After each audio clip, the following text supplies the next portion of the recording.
In today's world, being on video is a serious unlock. You know how powerful it is when it comes to building trust, growing a business, or connecting you with people. But it isn't really just about showing up and pressing record. Once you try that, you very quickly realize how it's hard to be yourself. You sound robotic. You don't sound anything like you do when you're talking in real life. And that can be discouraging, especially if you are shy or introverted like myself. My name is Misbah Haque, by the way. I'm the author of Pod Mahal. I've been podcasting since 2016 and have started shows that have gone on to do over 1 million downloads. And I also currently host my own show called the Habit Chess Podcast. Now, one of the things I also tried to get over this shyness of being on camera was doing stand-up comedy for about 4 years. That taught me a lot about what it is like to find your voice and to be yourself and how much time it takes to actually tap into that. It is not uncommon in the world of comedy for this to take 5 to 10 years before you really begin to play like yourself. And so I hope to shorten that learning curve for you in this video to where you are able to tap into yourself on demand. Because when I think about what do I really want here, it is about being able to hit the playback button and listen to myself and not feel so cringy. And it's feeling or beginning to get a sense of feeling proud of the things that we are recording, the things that we are sharing. If it does not feel like that, it is not long before you quit it altogether because you hate hearing the sound of yourself and you can't imagine what it would sound like or look like for you to show up and actually be yourself on camera. That process can really ruin the production workflow, especially if you are, doing this yourself. You'll lose motivation very quickly. And so hopefully in this video, we're going to go through some things that'll help you be more you whenever you need to. So let's walk through what usually happens. You press record and either you freeze, not being able to recall all the things that you had scripted, or you are trying to read off of a script and therefore you sound a little robotic. You sound not yourself because of course you are reading. But one of the things that I found that has the largest effect on your tone and your voice and how that comes across on camera is speaking to one person instead of 1,000 people. So here's what usually happens. You end up pressing record and you freeze because you're not able to recall exactly what you wanted to say, or you are trying to read off of your laptop, your phone, maybe a notebook, and it sounds exactly like that, like you are reading, not really performing or sounding like you're talking to somebody. But the next thing that I have found that has a larger impact on how your tone and voice actually comes across is how most people talk on camera like they are speaking to all 100 or 1,000 people that are going to see this thing at once. So you're imagining people in like a movie theater or like you are on stage and you're addressing a crowd of 10, 20 people at a time. And that's not usually the user experience of when somebody is going to be consuming this video. Regardless of which platform they're on, most of the time it's going to be individually and solo that they are experiencing this video. And so the people that appear or sound or look like they are the best on camera are the ones that are speaking to one person. So instead of trying to address more than one person at a time, they're speaking directly to one person. And so it feels more like that versus the second that you begin to talk like you're addressing more than one person, you'll even start saying things that don't sound like yourself. The same, story or message or idea you're trying to get across will feel preachier. It will feel, just not like how you'd actually talk at all. Versus when you have to speak to one person, what are you forced to do? You're forced to think about who is this person? And that answer really comes down to, you've probably done the work when you were thinking of what you're creating. But if you haven't, it's really important to lock in to somebody who is encouraging. And what I mean by this is when you look into a crowd, when you're performing on stage, you may have heard the common advice of look at somebody who has a friendly face, who is not scowling at you, but somebody who is, giving you an encouraging smile or seems engaged. I would take that a step further. I want you to imagine the ideal listener, the ideal client that you already have, the one that you want more of. Or if you don't have access to that right now, I want you to imagine yourself. So your past self a few years ago is perfect to begin with because you can't really outsmart yourself. You might see yourself as somebody who has good taste. And so you can immediately qualify, would this resonate with my past self or would it not? And it takes the guesswork out of things versus trying to create for an avatar that, you don't quite know yet. And so this immediately sounds more human when you implement one face that you are talking to when you stare into the camera. Let me give you a few things that helped me cultivate confidence a little bit more on command. Step one is stop chasing the perfect take. So it's okay to mess up. Back in the day, it used to be very expensive to send an editor more than 10 minutes of raw footage, right? So you had this pressure to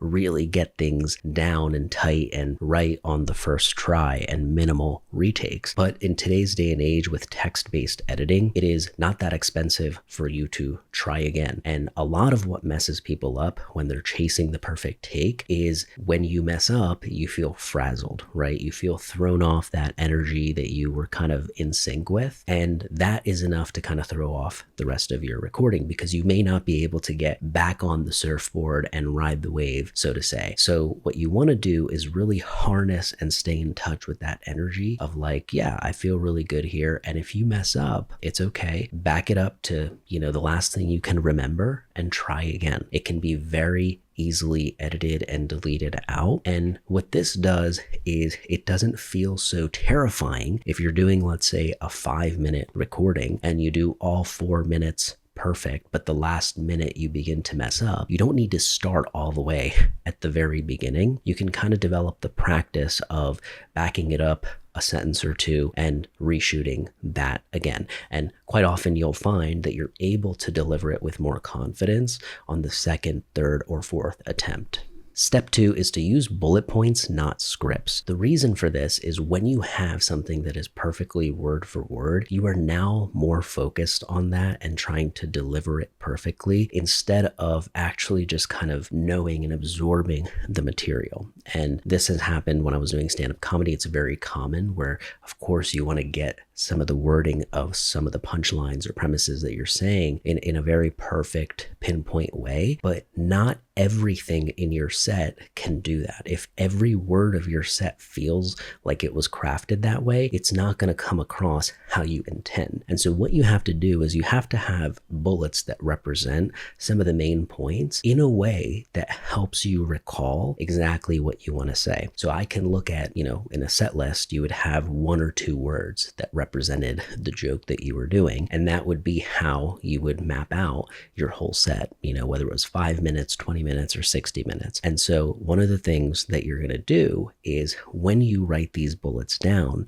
they should be in a way that only you can understand and that triggers the right story, the right sentences, the right idea for you to then riff off of. And what that allows for is a more natural delivery, even if there are some filler words. Whether, you mess up or whatnot, those things might actually be welcomed because at least you sound more like you rather than somebody who is delivering a lecture and, trying to get every word right, because that usually turns out to be more boring than you'd expect. And even if the content is good, it doesn't actually hit because, people can sense that you're reading off of something. And so the bullet point method is very effective. It doesn't mean that you can't write out a full script. It just means don't be tied to it. Think about knowing the material instead of memorizing it. That's something in the acting world, right? Do you know it versus have you memorized it? It's about kind of really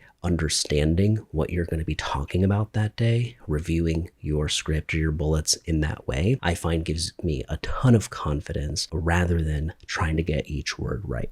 Step 3 is to record solo podcast episodes. And what I mean by this is instead of just relying on a guest, focus on developing your voice through repetition in a low stakes format. The reason a podcast is a low stakes format is because it only reaches the people who actually want to listen to it. It's not going to be all over your Instagram and in a way that feels maybe, oh man, who's going to see this? Somebody I know that I don't want to see this is making you overthink things. And so doing a solo podcast that you don't even maybe tell anybody about is a great way to develop that muscle, because it is the next best thing to something like live streaming, right? Where you are being the most you and you have to stay tapped in, similar to stand-up comedy, where you have to stay tapped into you the whole way through, right? You're not getting a pause to retake and all that kind of stuff. So I like to treat the recording of the solo episodes as if I am doing live streaming. I try to develop that muscle of staying as connected as I can to the camera for as long as I can before I have to break and maybe,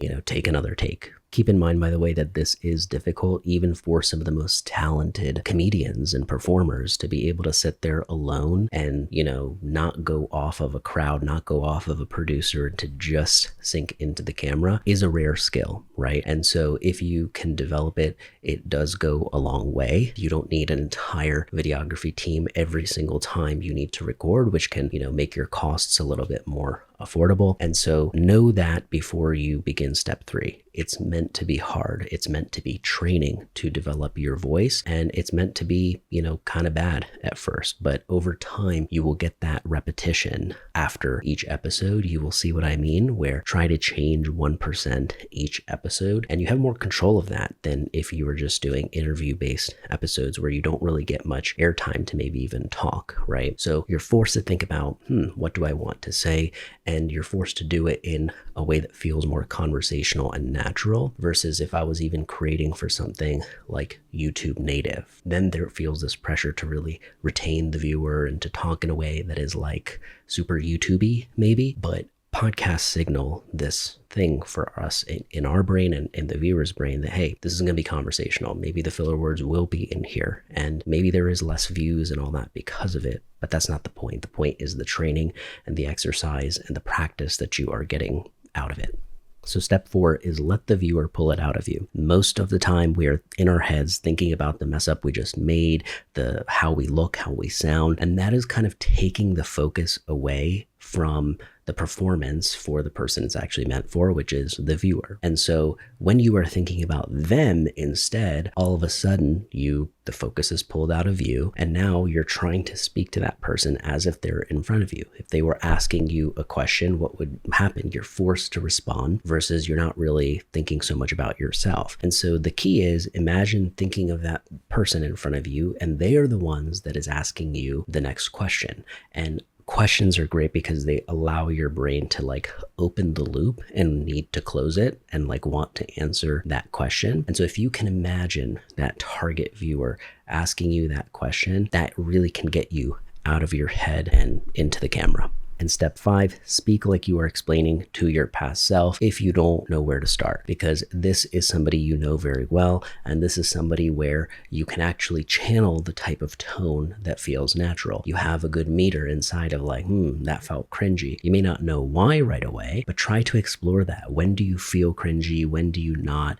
When you actually do have a take or a performance that you really liked, try to stop and acknowledge that the same way that you would if it was cringy. Because what you're trying to do here is develop that taste, right? Develop, oh, this felt good, this felt bad.